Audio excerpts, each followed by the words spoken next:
जे जाया झाण गिये कम कलंक डहेबि निच निरंजन नानमय ते परमपन बेबी ते परमपन बेबी।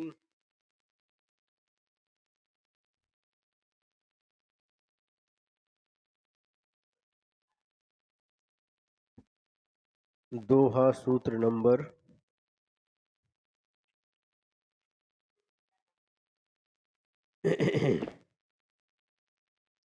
41। जावै नान्यु उब समय तामय संजदु होई कसाय वसी गयो जीव असंजदु सोई।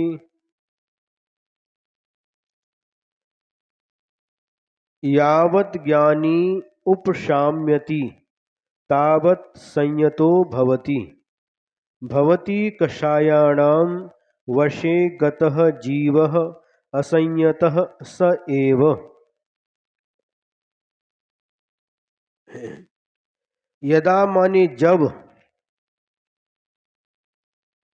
ज्ञानी जीव उपशाम्यति शांत भाव को प्राप्त होता है, उपशम भाव को प्राप्त होता है, तदा तब उस समय संयतः भवति वह संयमी होता है।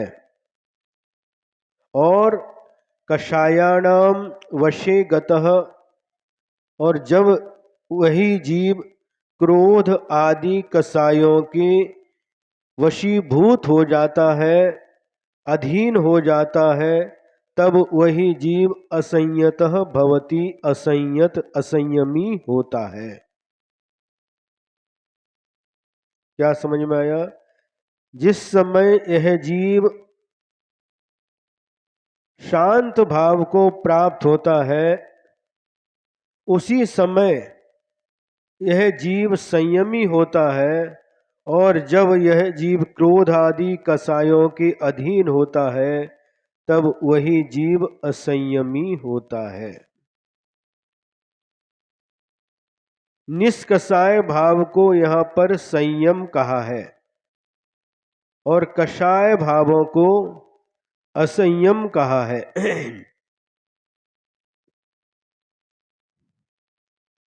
क्योंकि कषाय के अभाव का नाम ही चारित्र कहा है,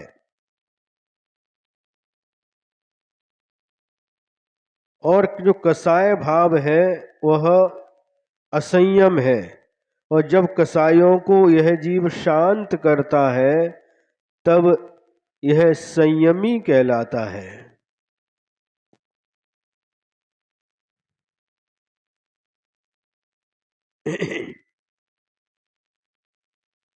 आकुलता रहित अपनी शुद्धात्मा की भावना से उत्पन्न हुए निर्विकल्प सुख का कारण जो परम शांत भाव है, उसमें जिस समय ज्ञानी ठहरता है उसी समय संयमी कहलाता है। और आत्म भावना में परम आकुलता के उपजाने वाले क्रोध आदि अशुद्ध भावों में जब परिणमन करता है तब यही जीव असंयमी होता है। इसमें कुछ भी संदेह नहीं है। कसाय में जब परिणत होता है, कसाय रूप भाव करता है, उस समय यह असंयमी कहलाता है, और जिस समय इन कषायों को शांत कर देता है उसी समय यह जीव संयमी कहलाता है। अथ येन कषाया भवन्ति मनसि तम मोहम त्यज इति प्रतिपादयति। अब कह रहे हैं कि जिसके द्वारा कषाय उत्पन्न होती हैं मन में, उस मोह को छोड़ो। जिस मोह के कारण से मन में कषाय भाव जागृत होते हैं उस मोह को छोड़ो। जेन कषाय हवन्ति मणि सोजिय मिल्ली मोह कसाय विभज्ययो पर पावै समबोहु। येन कषाया भवन्ति मनसि तम जीव मुंच मोहम। मोह कषाय विवर्जितः परम प्राप्नोसि समबोधम। हे जीव, जिस मोह के कारण से, जिस मोह से मनसी मन में कषायाः भवन्ति कषाएं उत्पन्न होती हैं, तम मोहम उस मोह को मुंच छोड़। मोह कषाय विवर्जितः फिर मोह को छोड़ने से मोह और कषाय से रहित होता हुआ तू परम नियम से समबोधम राग देश रहित समीचीन ज्ञान को प्राप्नोसी प्राप्त करेगा।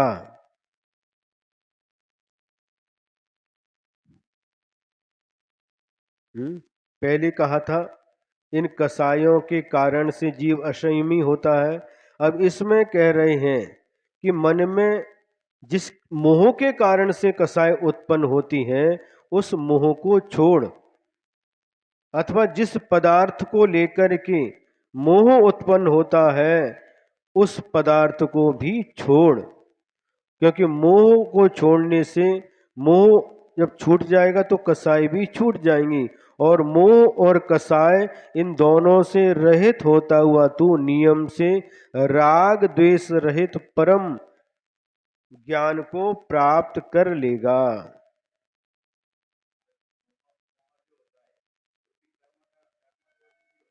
हम्म हम्म तो देखिए, हमारे जीवन में प्रति क्षण जो कुछ भी घटित हो रहा है वह सभी कर्मों का उदय है।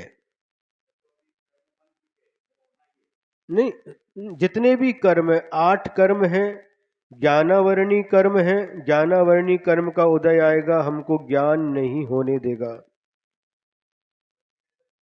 वही तो बता रहे ना। तो प्रति क्षण अंतराय कर्म का उदय आएगा, वह हमारे लिए विघ्न उपस्थित करेगा। ये प्रत्येक कर्म प्रति समय अपना अपना फल देते हैं।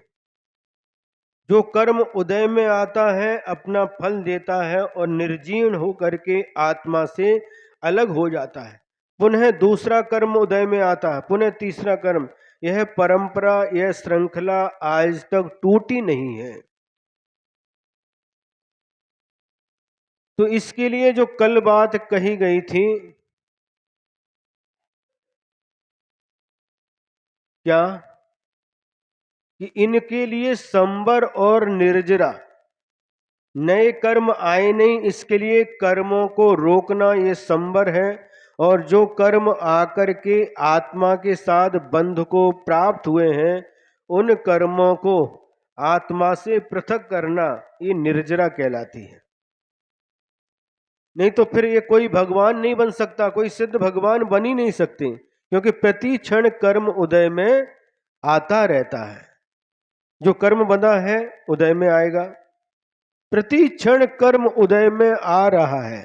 यदि हम यह मान करके बैठेंगे ये तो कर्म का उदय है, तो कर्म का उदय तो अनादि काल से है, और जब तक मोक्ष की प्राप्ति नहीं होगी तब तक बांधे हुए कर्म उदय में आते रहेंगे। तो कोई हमारा पुरुषार्थ काम नहीं करेगा। तो पुरुषार्थ यही है, उस समय कर्म का उदय आया और अपने आप को उस समय संभालना।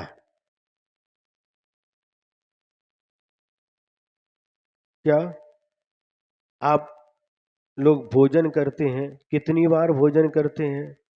2 बार करते हैं। पानी कितनी बार पीते हैं? जितनी बार प्यास लगती है महाराज उतनी बार पानी पीते हैं, पीते कि नहीं? अब मुनि महाराज हैं, मुनि महाराज बन गए तो उनको भी भूख लगती है कि नहीं? लगती कि नहीं? अगर नहीं लगती तो आपके घर क्यों आते हैं? आहार के लिए आपके घर में क्यों आते हैं? भूख लगती है और प्यास भी लगती है। लेकिन शास्त्रों में लिखा है कि 24 घंटे में एक बार अन्न और जल, आहार पानी ग्रहण कर सकते, उसके अनुसार ग्रहण कर लिया। अब शाम को भी गला सूखता है, प्यास लगती कि नहीं? गर्मी के समय लगती है, लेकिन कर्म का उदय है, प्यास लगी है। लेकिन आपके भी कर्म का उदय है, आपको प्यास लगती है, आप तुरंत जाते हैं, पानी छान करके लेते हैं और पी लेते हैं। जब प्यास लगी तब पानी पी लिया, और जब भूख लगी तब खा लिया। लेकिन मुनि महाराज ऐसा नहीं कर सकते। अपने पास कुछ रख नहीं सकते खाने के लिए, पीने के लिए पानी भी नहीं रख सकते। जब श्रावक नवदा भक्ति पूर्वक पड़गहन करके जो आहार देता है, उसे वह ग्रहण करके 24 घंटे में एक बार ग्रहण करके आ जाते हैं। अब उनको भी प्यास लगी है, उनको भी भूख लगी। जब अंतराय होता है तो भूख लगती कि नहीं? भूख तो लगी है।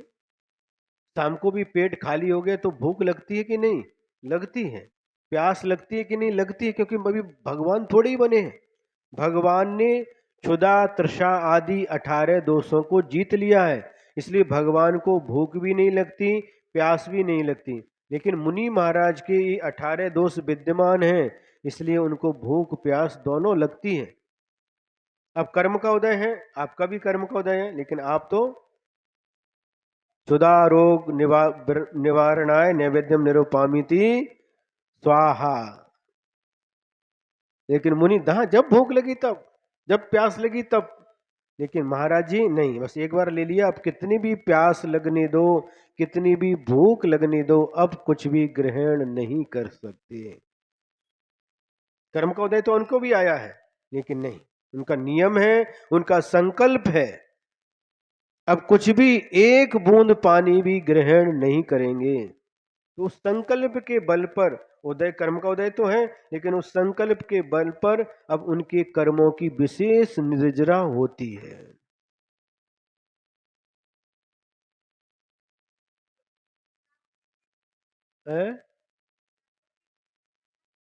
हाँ, श्रावक, हाँ बिल्कुल, श्रावकों ने भी यदि नियम पाला तो श्रावक, जैसे मान लो रात्रि में पानी का त्याग है और रात में प्यास लगी, लगती कि नहीं? कई लोग रात में भी अपना घड़ा, गर्मी का समय, घड़ा पास में रख करके उसके ऊपर गिलास रख करके सोते, जब नींद खुली फिर निकालते और फिर पी जाते। तो जिस श्रावक का संकल्प है कि रात में पानी नहीं पिएंगे, चेतन बसा, जिसका संकल्प है कि रात को पानी नहीं पिएंगे, अब उसको रात में कितनी भी प्यास लगने दो, वो संकल्प यदि उसका दृढ़ है, वह कभी भी पानी नहीं पिएगा, तो उसकी भी विशेष निर्जरा होगी। संकल्प जो ग्रहण करते हैं और उस संकल्प के पालन करने में प्राण भी चले जाते हैं, तो वह अपने प्राणों को दे देता है, लेकिन ग्रहण किए हुए संकल्प को नहीं छोड़ता। मनुष्य तो रहने दो, सुनो, मनुष्य तो रहने दो, एक ऐसा प्राणी, त्रियंच प्राणी है, जिसे सियार बोलते हैं और मराठी में जिसे कोल्हा बोलते हैं। उसने भी मुनि गया था, काय के लिए गया था? एक बार बहुत सारे लोग जा रहे थे और बाजा बजा करके जा रहे थे, और उस सियार ने सोचा कि आज किसी बड़े आदमी की मौत हो गई, आज इसको लेकर के जा रहे हैं, आज इसका मांस खाने के लिए मिलेगा। यह सोच करके वह सियार उनके पीछे पीछे चल दिया, और लेकिन जा करके देखता है कि एक स्थान पर बगीचे में, एक पेड़ के नीचे, एक शिलातल के ऊपर एक दिगंबर मुनि महाराज विराजमान है। सारे बाजे वाद्य वहां पर बजना समाप्त हो जाते, सब लोग जमीन पर बैठ जाते हैं और मुनि महाराज से उपदेश ग्रहण करने का भाव व्यक्त करते हैं। मुनि महाराज उपदेश देते हैं, त्याग का क्या फल है, त्याग करने से क्या होता है, अभक्ष का त्याग करने से क्या होता है। ये सारा उपदेश सुनने के बाद में सभी लोग अपनी अपनी शक्ति के अनुसार नियम लेते हैं। पहले ये प्रथा थी कि जब मुनि महाराज का उपदेश सुनते थे तो जिसके ऊपर उपदेश होता था, नियम प्रत्येक व्यक्ति अपनी अपनी शक्ति के अनुसार नियम लेकर के ही घर जाता था। तो मुनि महाराज का उपदेश हुआ, सबने अपनी अपनी शक्ति के अनुसार नियम लिए। और उस समय वह सियार जो मांस खाने के लिए आया था,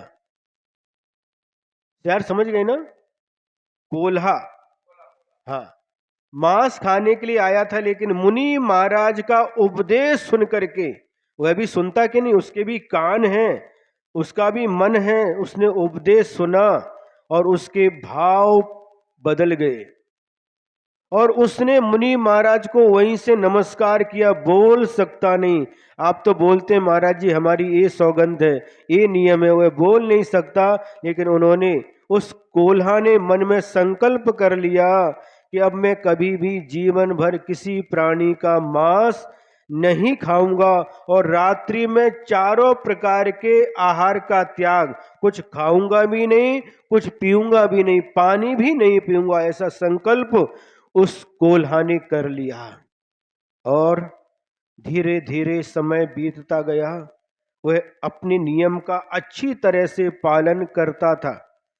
गर्मी का समय आ गया, जो पास में जहां वह जाकर के पानी पीता था वह सरोवर सूखने लगा। जब गर्मी की तेज किरणें उस पानी पर पड़ती, पानी धीरे धीरे सूखने लगा और एक दिन ऐसा आया कि पूरा का पूरा वह सरोवर पानी से रहित हो गया, पूरा पानी सूख गया। अब इधर उधर और कहीं भी उसको पानी मिला, वहां पानी पी करके प्यास बुझाता रहा और एक दिन ऐसा आया कि वह भी आसपास का जो पानी का स्रोत था, सारा का सारा पानी सूख गया और उसे प्यास लगी है, पानी की खोज में ढूंढते ढूंढते जा रहा है वह कोला, और एक जगह जाकर के देखता है कि एक बावड़ी दिखाई दी। बावड़ी समझते हो? जिस कुएं के अंदर, कुआ और बावड़ी में अंतर है। कुआ में जब हम जाते हैं बाल्टी में रस्सी बांध करके और उसमें छोड़ते हैं और उस पानी को खींच लेते हैं, लेकिन बावड़ी उसे कहते हैं जिसमें सीढ़ी रहती, पायरी रहती नीचे जाने के लिए। तो उस बावड़ी के पास पहुंचा और उस बावड़ी के ऊपर बहुत बड़ा झाड़ था, पेड़ था, और वह उस बावड़ी के नीचे उतरा उस सीढ़ी पायरी के माध्यम से, और जब पानी की सतह तक पहुंचा, पानी तो था, पानी भी बहुत गर्मी में नीचे चला गया था, लेकिन जब पानी के पास पहुंचा तो उसे अंधेरा दिखाई दिया, क्योंकि बहुत नीचे था पानी और ऊपर से झाड़ था। और उसने सोचा कि रात हो गई, मैंने तो मुनि महाराज की साक्षी पूर्वक ये संकल्प किया है कि रात में पानी भी नहीं पीऊंगा। बिना पानी पिए वह सीढ़ी चढ़ करके वापस ऊपर आ गया और ऊपर आकर के देखता रहे अभी तो सूर्य दिखाई दे रहा है, तपा हुआ सूर्य, पूरा प्रकाश, अभी तो दिन है। फिर वापस सीढ़ी से उतर करके पानी तक पहुंचता है, फिर अंधेरा दिखाई देता है, रात हो गई यह सोच करके वापस आता है, पुनः ऊपर उसको सूर्य दिखाई देता है, अरे अभी तो दिन है, फिर वापस जाता है और नीचे अंधेरा दिखाई देता है, फिर वापस लौट करके ऊपर आता है। 4-5 बार नीचे ऊपर खाली वर करते करते ऊपर आ जाता है। और क्या करता है, प्यास के कारण से उसका पूरा गला सूख रहा है, वह उन्हीं मुनि महाराज का ध्यान करता है और मन में विचार करता है, हे गुरुदेव मुझे शक्ति दो, मैं अपने नियम पालन में, जो मैंने संकल्प लिया है उसके पालन में मैं उत्तीर्ण हूं। उत्तीर्ण मतलब पास हूं, सफल हूं। मन ही मन उन्हीं मुनि महाराज का स्मरण करता है और उन्हीं का स्मरण करते करते इस नश्वर काया को छोड़ करके चला जाता, उसका मरण हो जाता है। आप लोग क्या करते? अभी रेखा दिख रही ना, अभी हाथ की रेखा दिख रही है नीलेश भाई, अभी हाथ की रेखा दिख रही, पी लो पानी। अभी दिन है, अभी रात नहीं हुई, अभी तो हाथ की रेखा दिख रही, खाओ, खा लो खा लो।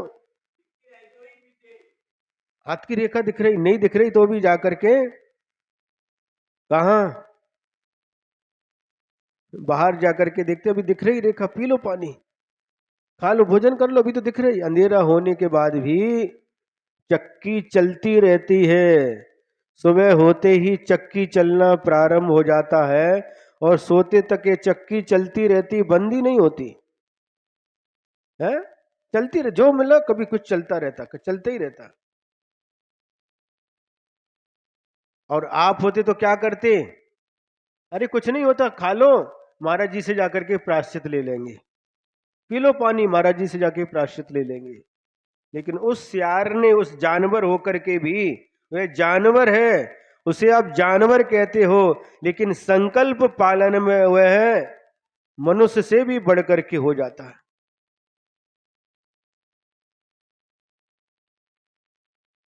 तो आप सोचेंगे क्या मतलब निकला नियम पालन से?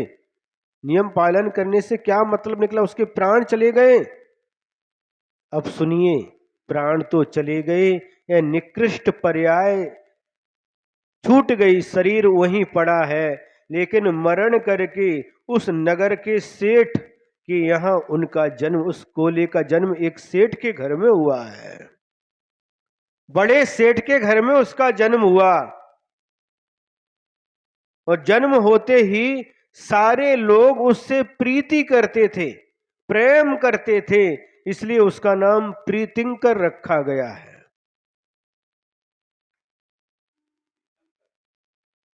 अभी सभी लोग उसको अपने हाथों में उठाते थे, हाथों से नीचे रखना, इतना सुंदर रूप उसको प्राप्त हुआ, उसका नाम प्रीतिंकर। सभी लोग उससे प्रीति करते थे।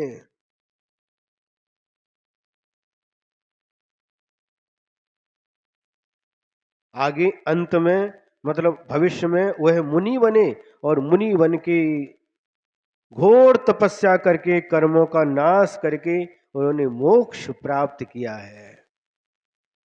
कहां? वह कोला मांस खाने के लिए आया था, लेकिन मुनि महाराज के दर्शन करके, मुनि महाराज की वाणी सुन करके आधे घंटे में ही उसके भाव परिवर्तन हो गए। कहां नरक में जाने की तैयारी कर रहा था, कहां उसे मनुष्य पर्याय मिल गई। संकल्प की शक्ति क्या देखिए, और वह मोक्ष प्राप्त कर लिया, अगले ही भव में सिद्ध भगवान बन गए। समझ में आ रहा है? आ रहा है? अब जल्दी समझ जाते हैं। इसलिए यहां पर कह रहे हैं क्या, जिस समय ज्ञानी जीव शांत भाव को प्राप्त होता है उस समय संयमी होता है, और जिस समय क्रोध आदि कसायों के अधीन हो जाता है उस समय वही जीव असंयमी होता है। ये होता 42 में है ना, अब इसके बाद में 43, ये है ना? हाँ, नहीं, इसके आगे का हुआ था। हे जीव, जिस मोह से, जिस मोह के कारण से मन में कषाय उत्पन्न होती है, उस मोह को और उस कषायों को छोड़, क्योंकि इससे तू परम ज्ञान को प्राप्त करेगा, राग द्वेष रहित ज्ञान को प्राप्त करेगा। इसलिए उस मोह और कषायों को छोड़।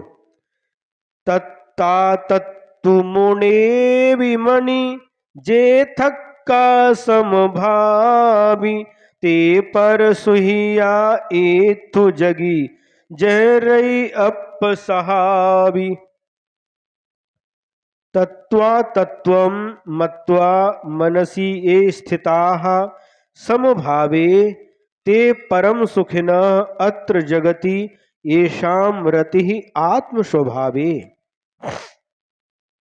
ये जो जीव तत्वा तत्वम, तत्व और अतत्व इनको मन में मत्वा जान करके समभावे स्थिताः, समभाव समता भाव में स्थित हो जाता है। और ऐशाम रति, जिनकी रति आत्म स्वभावे अपने शुद्धात्म स्वभाव में हुई है, ते परम बेही जीव अत्र जगति, इस संसार में सुखिना सुखी होते हैं। कितनी अच्छी बात कही। जिसने तत्व और अतत्व को मन में जान लिया और इसके बाद में साम्य भाव समता भाव में स्थित हो गया। समता भाव, सभी में एक जैसे भाव। सामने से मित्र आ गया, उसको देखने के बाद भी एक भाव, और शत्रु आ गया, उसको देख करके भी एक भाव। शत्रु और मित्र में कोई भेद नहीं करना। समझ में आया कि नहीं? चाहे शत्रु हो चाहे मित्र हो, दोनों में देख करके एक समान भाव। मित्र को देख करके प्रसन्न नहीं होना, आनंदित नहीं होना, और शत्रु को देख करके उसके प्रति मन में कलुषता नहीं लाना, कलुषित भाव नहीं करना। दोनों में समान भाव। सुन रहे कि नहीं? हम लोग क्या करते हैं, जब कोई अपना व्यक्ति आ जाता है जिसे हम अपना समझते हैं, अपना मित्र समझते हैं, अपना हितैषी समझते हैं, और उसके आते ही ये चेहरा गुलाब के फूल के जैसा खिल जाता है। खिलता कि नहीं? अभी भी खिल गया। और जब कोई शत्रु आता है जिससे हमारी बनती नहीं है, जिससे के प्रति हमारे मन में द्वेष भरा हुआ है, बैर भाव भरा हुआ है, ईर्ष्या भाव से हम भरे हुए हैं, ऐसे व्यक्ति को देखते ही खिला हुआ चेहरा मुरझा जाता है। चेहरे पर 12 बजते हैं, भले ही सुबह के 8 बजे हो, लेकिन उसको देखते ही 12 बज जाते हैं, और उसको हम देखना नहीं चाहते, अपना मुंह फेर लेते हैं। ऐसे भाव आते कि नहीं? ये कलुषित भाव, बैर भाव जागृत हो जाता है। इसने हमारे साथ ऐसा किया था। बरसों बीत गए, लेकिन फिर भी उसको देखते ही वह भाव पुनः जागृत हो जाते हैं। जिस प्रकार से पानी है और पानी में कचड़ा है, मिट्टी है, और जैसे ही निर्मली फल को डालते हैं वह कचड़ा नीचे बैठ जाता है, पानी निर्मल हो जाता है, और जैसे ही एक कंकड़ उसमें छोड़ दिया, वह नीचे की गंदगी जो बैठी थी पानी के नीचे, वह पुनः उठ करके ऊपर आ जाती है और पूरे पानी को गंदा कर देती है।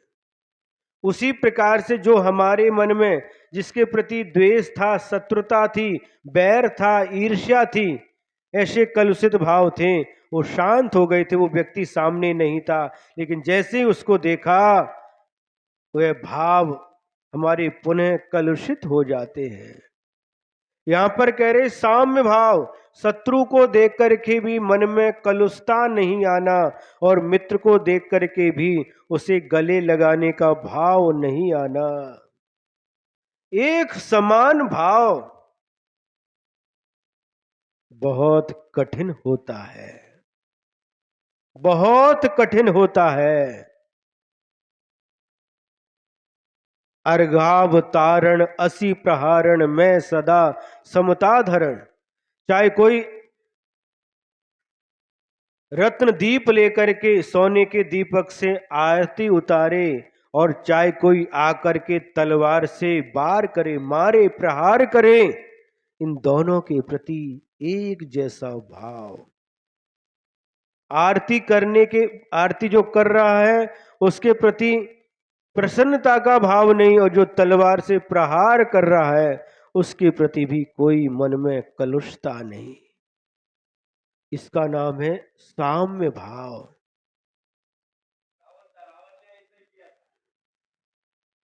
इसका नाम है साम्य भाव। सोने का सोने की ईंट दिखाई दे जाए और मिट्टी की ईंट दिखाई दे जाए, दोनों में एक जैसा भाव। ये दोनों ही पुद्गल की पर्याय है। ये पुद्गल है, चाहे मिट्टी हो चाहे सोना, दोनों में एक जैसा भाव। चाहे महल हो और चाहे शमशान हो, दोनों में एक जैसा भाव। चाहे गरीब हो चाहे अमीर हो, दोनों में एक जैसा भाव। चाहे राजा आकर के दर्शन करे चाहे भिखारी आकर के दर्शन करे, दोनों के प्रति एक जैसा भाव। समझ में आ रहा है? इसका नाम है समता भाव, साम्य भाव, समत्व भाव। और ऐसे वह समता भाव मन में धारण करते हैं। तत्व क्या तत्व है, क्या अतत्व है, क्या आराधनीय योग्य है, क्या छोड़ने योग्य है, इस प्रकार मन में जान करके वह साम्य भाव में स्थित रहते हैं। और ऐशाम रति, जिनकी लगन आत्म स्वभावे, अपनी शुद्धात्मा के स्वभाव में रहती है, वे ही जीव इस संसार में सुखी होते हैं। कौन है सुखी? है महाराज, हम सुखी हैं। आप मुंह से भले ही कहते रहो, लेकिन वास्तव में अपने अंदर झांक करके देखो कि आप कितने सुखी हो। तो अंदर जैसे जैसे हम अंदर जाएंगे, अपने को दुखी ही महसूस करेंगे। संसार में कोई सुखी नहीं है। अरे महाराज कैसी बात करें, हम सुखी हैं, हमारा घर है, बंगला है, पत्नी है, बच्चे हैं, सब कुछ है, राम राज्य है। सुखी हैं? है? चारों गतियों में कोई सुखी नहीं है। और यदि सुखी है, पुण्य कर्म के उदय से थोड़ा बहुत सुख मिलता है, वह क्षणिक सुख होता है। जब तक पुण्य कर्म का उदय है, तब तक वह सुख सामग्री आपके पास में है। जैसे जैसे ही वह पुण्य समाप्त हो जाता है, पाप का उदय आ जाता है, आपका सुख और सुख की सामग्री छू मंतर हो जाती है।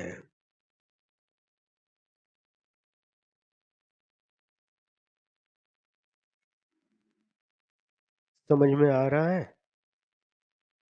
वह सुख दुख में बदल जाता है क्षण भर में। सांगली में चातुर्मास था 2018 में, और वहाँ स्टोपदेश की क्लास चलती थी। लगभग 200 से भी लोग, 200-250 लोग आते थे। तो एक पार्श्वनाथ नगर है वहाँ पर, और वहाँ के पति पत्नी डेली आते थे। हमारी उनसे कोई पहचान नहीं थी, डेली की क्लास में आते थे। एक दिन आकर के बोले, महाराज थोड़ा सा समय चाहिए। हाँ ठीक है, उनको बता दिया ये 2 बजे आ सकते हैं। तो दूसरे दिन 2 बजे आ गए और उन्होंने अपनी घटना सुनाई। उनकी घटना उनके जीवन में घटी कि एक बेटा था और इकलौता बेटा था, और उसको हमने कांच की सामग्री के जैसे बड़ा किया। जैसे कांच की जो वस्तु होती है, उसकी हम कितनी केयर करते हैं, जरा सा धक्का लगा गिर करके फूट जाता है। तो कांच के सामग्री के जैसे हमने उसको पाल पोस करके बड़ा किया, और अच्छी डिग्री उसको प्राप्त हो गई। एमडी डॉक्टर बन गया, स्पेशलिस्ट बन गया, बड़ा बंगला बनाया, और सब चीज A1 क्वालिटी की। उस जो बेटे ने कहा वैसा, क्योंकि हमने सोचा कि हमारा कौन है, अकेला एक ही बेटा है, तो ये जैसा कहेगा वैसा। हर चीज A1 क्वालिटी की, चाहे खिड़की हो, चाहे दरवाजा हो, चाहे जो क्या बोलते हैं, सजावट करते ना, डेकोरेशन, डेकोरेशन है, चाहे कलर हो, जो कुछ भी का सब A1 क्वालिटी की, अच्छी अच्छी क्वालिटी का बनाया और सब कुछ किया। और उस लड़के की शादी भी पक्की हो गई। वो लड़की भी डॉक्टर, अच्छी सुंदर लड़की के साथ उसका रिश्ता हमने तय कर दिया। और इसके बाद में शादी होने की जो तारीख थी, उसके लगभग शायद 20 दिन पहले एक दुर्घटना में उस बेटे की मौत हो गई।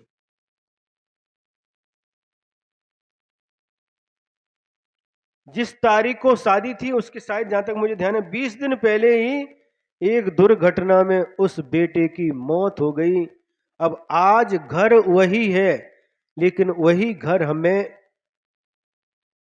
खाने को दौड़ता है, मुझे ऐसा लगता है।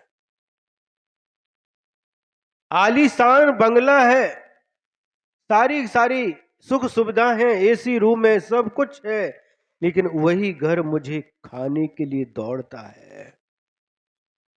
खाने के लिए दौड़ता मतलब अच्छा नहीं लगता। घर है लेकिन घर से सुख नहीं मिल रहा है।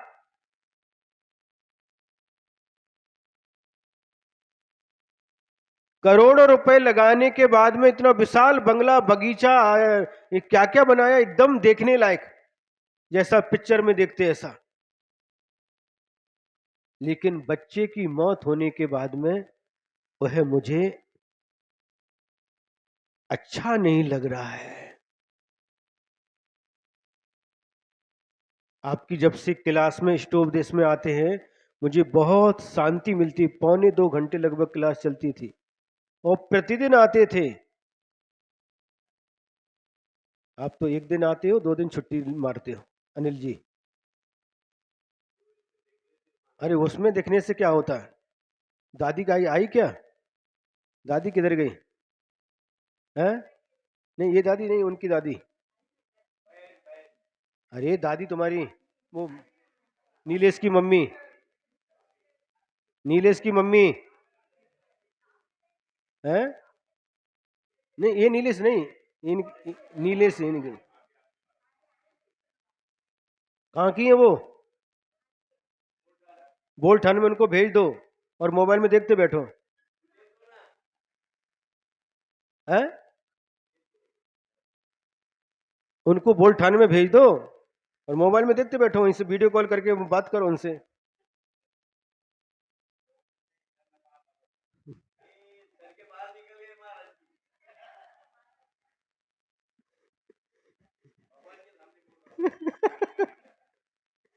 ये भी यही बोल रहे थे एक दिन। वो सब ठीक है, हम क्या कह रहे हैं, आपने कहा प्रवचन हम उसमें मोबाइल में सुन लेता हूँ, उनको भेज दो वहां पर बोल ठान में और वीडियो कॉल से डेली बात करते रहो। बोलो। तो इसलिए यहाँ पर पूरा पूरी जो कसर यहीं पर निकाल देती।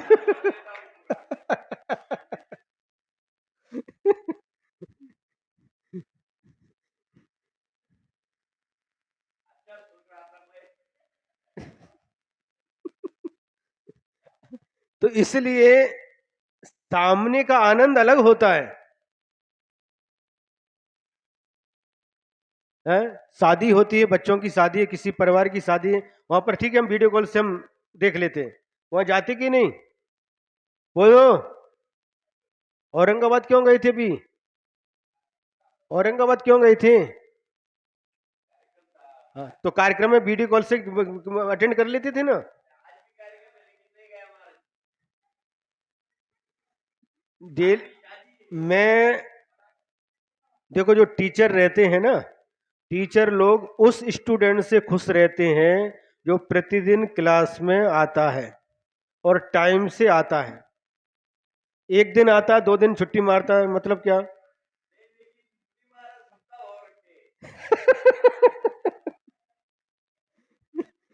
लेकिन उस स्टूडेंट से खुश भी रहते हैं। देखो, गुरु भी उस शिष्य से खुश होते हैं जो गुरु की आज्ञा का पालन करता है। गुणशु प्रमोदम, गुणी व्यक्ति के प्रति प्रमोद भाव धारण करते हैं। हैं?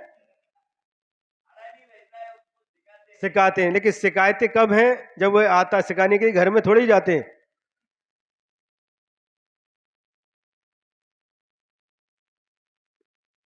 ये आनंद लो, ये मिलने वाला नहीं है। वह आनंद तुम्हारा एक तरफ है, जिंदगी भर का आनंद एक तरफ है, और ये भगवान की वाणी सुनने का आनंद एक तरफ है। मैं डेली देखता हूं, कल सुबह भी नहीं, कल शाम को भी नहीं, परसों सुबह भी थे, शाम को भी थे। एब्सेंट लग रही है आपकी, फाइन भरना पड़ेगा।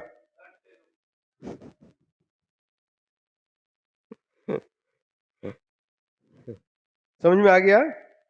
तो इस संसार में वही सुखी हैं जो इनकी रुचि अपनी आत्मा में है। राग द्वेष को छोड़ करके जो उसमें लीन रहते हैं, वही वास्तव में अपने आत्म स्वभाव में लीन रहते, वही सुखी हैं। बिन्नी भी दोष हवंति तसु, जो सम भाव करे, बंधु जी निहणय अपनऊ, अनुजगु गहिलु करे।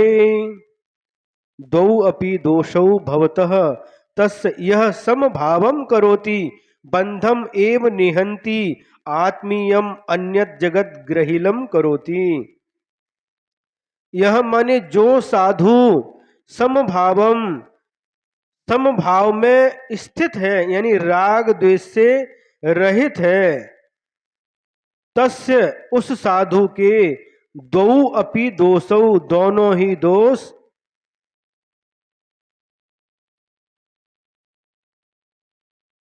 होती क्या? दो दोष, हाँ, ये दो दोष होते हैं। कौन से दोष बता रहे? आत्मीयम बंधम एव निहंती, एक तो अपने कर्मों के बंध को नष्ट करता है, और दूसरे जगत ग्रहिलम करोति, जगत के प्राणियों को बावला बना देता है, पागल बना देता है। क्या कह रहे? यह निंदा द्वारा स्तुति है।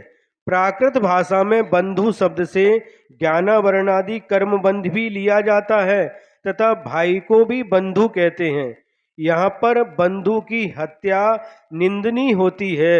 इससे एक तो बंधु हत्या का दोष आया, और दूसरा दोष यह है कि जो कोई इनका उपदेश सुनता है, वह वस्त्र आभूषण का त्याग करके नग्न दिगंबर बन जाता है, और उसे लोग पागल कहते हैं। ये दोनों लोक व्यवहार में दोष हैं। इन शब्दों के ऐसे अर्थ ऊपर से निकाले हैं, परंतु दूर से दूसरे अर्थ में कोई दोष नहीं है, स्तुति ही है। क्योंकि कर्म बंध नाश करने योग्य है, और जो समभाव का धारक होता है वह आप नग्न दिगंबर रहता है, और अन्य को भी दिगंबर बना देता है। जो लोग मूढ़ हैं, मूर्ख हैं, वह निंदा करते हैं, यह कोई दोष नहीं है, गुण ही है। मूढ़ लोगों के जानने में ज्ञानी जन बावले हैं, और ज्ञानियों के जानने में जगत के जन बावले हैं। क्योंकि ज्ञानी जगत से विमुख है, और जगत ज्ञानियों से विमुख है। क्या कहते? पागल कहते कि नहीं है?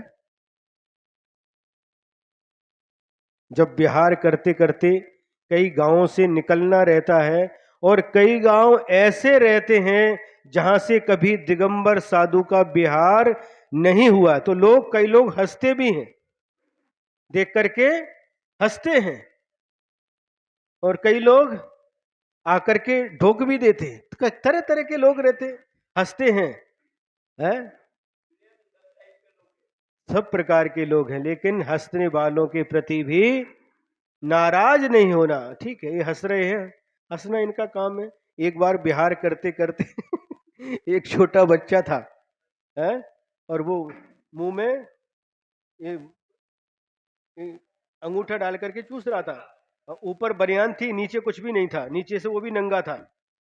5-6 साल का होगा, और ऐसे चूस रहा था। रोड से निकले और निकलने के बाद में उसने देखा और अंगूठा छोड़ दिया, ताली बजा, नंगा बाबा नंगा बाबा नंगा बाबा। नंगा बोल रहा है लेकिन साथ में बाबा भी बोल रहा है। स्वयं भी वो नंगा है लेकिन बोलते समय नंगा बाबा, ताली बजा रहा, नंगा बाबा नंगा बाबा।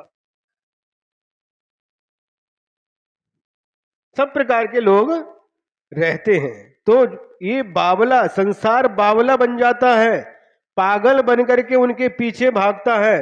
क्या था गुरु जी के पास में, आचार्य के पास क्या था? है? कुछ भी नहीं था, लेकिन दुनिया उनके पीछे पागल रहती थी। एक आशीर्वाद के लिए लाइन लगा करके घंटों रह करके खड़े रहते थे, बस गुरु का एक आशीर्वाद मिल जाए, एक बार वो मुझे देख ले। एक दादी थी, मध्य प्रदेश की बात है, वो बहुत भीड़ थी, चलो दर्शन करा दिया, चलो चलो पीछे चलो चलो। देख लिया ना दर्शन? हाँ देख लिया। हमने तो उनको देख लिया लेकिन उनने अभी हमें नहीं देखा। जब तक वो हमें नहीं देखेंगे हम यहां से नहीं जाएंगे। दुनिया पागल हो जाती है। नरेंद्र मोदी प्रधानमंत्री भी पागल हो गया था गुरु के पीछे।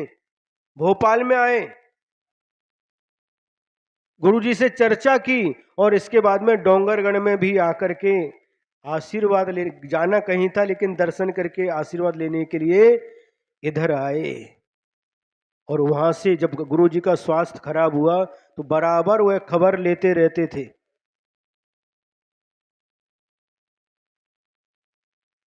और जिस समय गुरुजी की समाधि हुई, बोलते बोलते उनके भी आंखों से आंसू फूट पड़े।